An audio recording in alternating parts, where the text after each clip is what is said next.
ಚಿಕ್ಕಮಗಳೂರಿನಲ್ಲಿ ಮುಖ್ಯಮಂತ್ರಿ ಸಿದ್ದರಾಮಯ್ಯನವರು ಇಂದು ವಿವಿಧ ವಿಷಯಗಳ ಕುರಿತು ಪ್ರತಿಕ್ರಿಯೆ ನೀಡಿದ್ದಾರೆ. ಇದರಲ್ಲಿ ಅವರ ರಾಜಕೀಯ ಕಾರ್ಯದರ್ಶಿ ನಾಜೀರ್ ಅಹ್ಮದ್ ಅವರ ರಾಜೀನಾಮೆ ವದಂತಿ ಮತ್ತು ಕೇರಳದ ಬಾಲಕಿಯೊಬ್ಬಳ ಆತ್ಮಹತ್ಯೆ ಪ್ರಕರಣವೂ ಸೇರಿದ್ದವು. ಎನ್ಆರ್ಪುರದಲ್ಲಿ ಮಾತನಾಡಿದ ಮುಖ್ಯಮಂತ್ರಿಗಳು ನಾಜೀರ್ ಅಹ್ಮದ್ ಅವರು ರಾಜೀನಾಮೆ ಸಲ್ಲಿಸಿಲ್ಲ ಎಂದು ಸ್ಪಷ್ಟಪಡಿಸಿದ್ದಾರೆ. ಆದರೆ ಅವರು ರಾಜೀನಾಮೆ ನೀಡಬಹುದು ಎಂದು ನನಗೆ ತಿಳಿದಿದೆ ಎಂದರು. ಈ ಹಿಂದೆ ನಾಜೀರ್ ಅಹ್ಮದ್ ಅವರು ಹೈಕಮಾಂಡ್ನ ಚುನಾವಣಾ ಉಸ್ತುವಾರಿಯಾಗಿದ್ದರು ಮತ್ತು ಅವರು ಹೈಕಮಾಂಡ್ಗೆ ವರದಿ ಸಲ್ಲಿಸಿದ್ದಾರೆ ಎನ್ನಲಾಗಿದೆ. ಈ ಕುರಿತು ಮಾತನಾಡಿದ ಮುಖ್ಯಮಂತ್ರಿಗಳು ನಾಯಕರು ಸೋಲುತ್ತಾರೆ ಎಂದು ಹೇಳಿದ್ದಾರಾ, ಸೋಲುತ್ತೇವೆ ಎಂದು ಯಾರು ಹೇಳಿದ್ರು ಎಂದು ಪ್ರಶ್ನೆ ಮಾಡಿದ್ದಾರೆ. ನಾವು ಎರಡು ಕಡೆ ಗೆಲ್ತೇವೆ ಎಂದು ಅವರು ವಿಶ್ವಾಸವನ್ನ ವ್ಯಕ್ತಪಡಿಸಿದ್ದಾರೆ. ರಾಜಕೀಯ ವಲಯದಲ್ಲಿ ಕೇಳಿಬಂದ ಚರ್ಚೆಗಳಿಗೆ ಪ್ರತಿಕ್ರಿಯಿಸಿದ ಅವರು ಸೋಲಿಗೆ ನಾಯಕರು ಕಾರಣ ಎಂದು ಸಲೀಂ ಅಹ್ಮದ್ ಹೇಳಿದ್ದಾರೆ ಎಂಬುದು ಸುಳ್ಳು. ಅವರು ಆ ರೀತಿ ಹೇಳಿಲ್ಲ. ನಮ್ಮವರೇ ಪಕ್ಷ ವಿರೋಧಿ ಕೆಲಸ ಮಾಡಿದ್ದಾರೆ ಎಂದು ಹೇಳಿದ್ರು.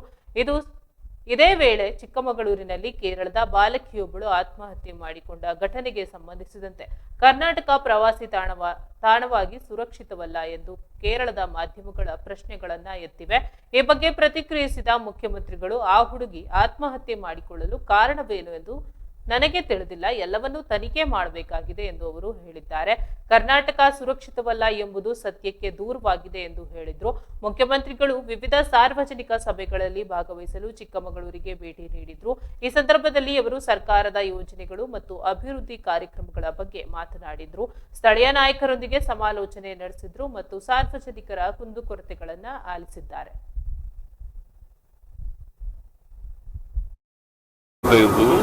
ಸತ್ಯ ಕೊಡ್ಲಿಕ್ಕೆ ಅರಣ್ಯ ಇಲಾಖೆ ಅನುಮತಿ ಕೊಡಲ್ಲ. ನಾನು ಮೀಟಿಂಗ್ ಮಾಡ್ತೀನಿ ಅದ್ರ ಬಗ್ಗೆ. ಪ್ರವಾಸೋದ್ಯಮ ಈಗ ದೊಡ್ಡ ಚರ್ಚೆಯಲ್ಲಿರುವಂತದ್ದು ಸರ್, ಕೇರಳದ ಬಾಲಕಿ ಸಾವನ್ನಪ್ಪಿರುವಂತದ್ದು ಚಿಕ್ಕಮಗಳೂರಲ್ಲಿ. ಆದ್ರೆ ಸರ್, ಕೇರಳ ಮೀಡಿಯಾ ಒಂದು ಪ್ರಶ್ನೆ ಇದ್ದಿತ್ತು ಸರ್, ಕರ್ನಾಟಕ ಸೇಫ್ ಅಲ್ಲ ಪ್ರವಾಸಿ ತಾಣವಾಗಿ, ಇಲ್ಲಿ ಯಾರು ಪ್ರವಾಸಿಗರು ಬಂದ್ರೆ ಯಾವುದೇ ರೀತಿ ಅಭಿವೃದ್ಧಿ ಇಲ್ಲ. ಕರೆಕ್ಟ್. ಈಗ ಹುಡುಗಿ ಬಂದು ಯಾವುದಕ್ಕೆ ಸತ್ತಿದಳು ಅಂತ ಗೊತ್ತಿಲ್ಲ, ಅದು ಎಂಕ್ವೈರಿ ಆಗ್ತದೆ. ಆದರೆ ಕರ್ನಾಟಕನೇ ಶೇಪ್ ಅಲ್ಲ ಅಂತಕ್ಕಂಥ ಇದು ಸತ್ಯಕ್ಕೆ ದೂರವಾದಂಥ ವಿಚಾರ. ಏನ್ ಮಾಡ್ತದೆ ಸರ್, ಕೆಲವು ಮುಸ್ಲಿಂ ನಾಯಕರು ರಾಜೀನಾಮೆ ಕೊಟ್ಟಿರತಕ್ಕಂಥ ವಿಚಾರ ಸರ್. ಯಾರು? ದಾವಣಗೆರೆಯಲ್ಲಿ ರಾಜೀನಾಮೆ ಸರ್, ನಿಮ್ಮ ರಾಜಕೀಯ ಕಾರ್ಯದರ್ಶಿ ಸಿಎಂ ನಿಮ್ಮ ರಾಜಕೀಯ ಕಾರ್ಯದರ್ಶಿಯವರು ಕೂಡ ರಾಜೀನಾಮೆ ಕೊಡ್ತಾರೆ ಅನ್ನೋದು ಸಾಕಷ್ಟು ಒಂದು ಸುದ್ದಿ ಹರಡಿದ್ರು. ಅದು ಇನ್ನೂ ಕೊಟ್ಟಿಲ್ಲ, ಕೊಡ್ಬೋದು ಅಂತ ಅನ್ಕೊಂಡಿದ್ದೀನಿ. ಫಲಿತಾಂಶ ಬರೋಕ್ಕೂ ಮುನ್ನವೇ ಸಾಕಷ್ಟು ಒಂದು ಚರ್ಚೆ ಆಗ್ತಾರೆ ಒಂದು ಕಾಂಗ್ರೆಸ್. ಈಗ ಅಲ್ಲಿ ಇನ್ನು ಫಲಿತಾಂಶನೇ ಬಂದಿಲ್ಲ. ಆದ್ರೂ ಕೇಳಪ್ಪ, ಇಲ್ಲಿ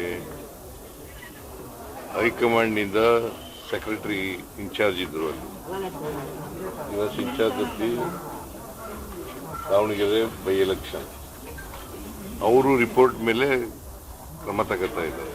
ಅಂದ್ರೆ ಕಾಂಗ್ರೆಸ್ ಪಕ್ಷ ಅಂದ್ರೆ ಫಲಿತಾಂಶ ಬರೋಕ್ಕೂ ಮುನ್ನವೇ ಸೋಲನ್ನು ಒಪ್ಕೊಂತ ಇದೆ ಸರ್, ಹೇಗಿದ್ದಾರೆ? ಸೋಲು ಎಲ್ಲ ಒಪ್ಕೊಂಡಿದೀವಿ, ಗೆಲ್ಲದ್ ನಾವೇ. ಕೊಡ್ಲಿಕ್ಕೆ ಅರಣ್ಯ ಇಲಾಖೆ ಅನುಮತಿ ಕೊಡಲ್ಲ. ನಾನು ಮೀಟಿಂಗ್ ಮಾಡ್ತೀನಿ ಅದ್ರ ಬಗ್ಗೆ. ಕರ್ನಾಟಕದ ಪ್ರವಾಸೋದ್ಯಮ ಈಗ ದೊಡ್ಡ ಚರ್ಚೆಯಲ್ಲಿರುವಂತದ್ದು ಸರ್, ಕೇರಳದ ಬಾಲಕಿ ಸಾವನ್ನಪ್ಪಿರುವಂತದ್ದು ಚಿಕ್ಕಮಗಳೂರಲ್ಲಿ. ಆದ್ರೆ ಸರ್, ಕೇರಳ ಮೀಡಿಯಾ ಒಂದು ಪ್ರಶ್ನೆ ಇದ್ದಿತ್ತು ಸರ್, ಕರ್ನಾಟಕ ಸೇಫ್ ಅಲ್ಲ ಪ್ರವಾಸಿ ತಾಣವಾಗಿ, ಇಲ್ಲಿ ಯಾರು ಪ್ರವಾಸಿಗರು ಬಂದ್ರೆ